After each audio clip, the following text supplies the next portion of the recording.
ఇది మన థియేటర్ ఒక వారం కలెక్షన్. మొత్తం 36,40,264 రూపాయలున్నాయి. ఇది ఎప్పట్లాగా బ్లాక్ మనీ కాదు.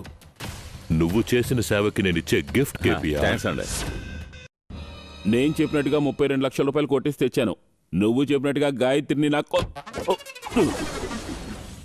డబ్బు దొరకగానే వదిలించుకుందామని చూస్తున్నావా? ఈ డబ్బు కొట్టేయడానికి నేను ఎంత కష్టపడి ప్లాన్ చేశాను. ప్లాను నువ్వేసావా? థియేటర్ చుట్టూ రౌండ్లే కదరా నువ్వు వేసింది. రౌండ్లా? ఎంత మాట అన్నావు? పని అయిపోగానే ఎంత చీప్ గా మాట్లాడుతున్నావో చూసావా? బావా ఏంటి బంగారం?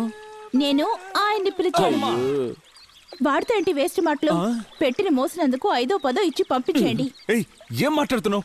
ఏదేమైనా అతను నిన్ను చేసుకోబోయేవాడు.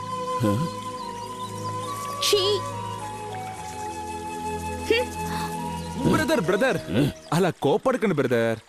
గాయత్రి చిన్నప్పటి నుంచి మీ ప్రేయసి. నేను ఇవ్వాలుంటాను, రేపు వెళ్ళిపోతాను. ఈ రోజు వెళ్ళిపోవచ్చుగా. కరెక్ట్, వెళ్తాను. కానీ వెళ్ళబోయే ముందు ఒక మంచి పని చేసి వెళ్తాను. ఏంటి? మిమ్మల్ని కలిపేసి వెళ్తాను.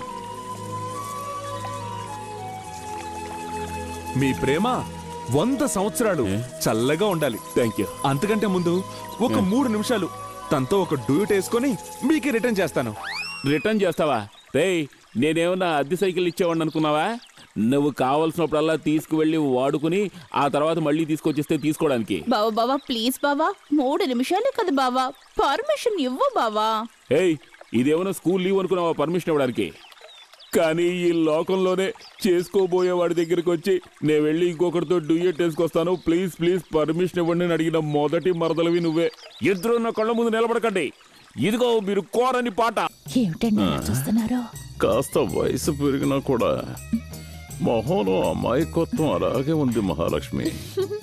ఆహా, గళ్ళ చీర కట్టుకొని కనకాంబరాలు తల్లో పెట్టుకొని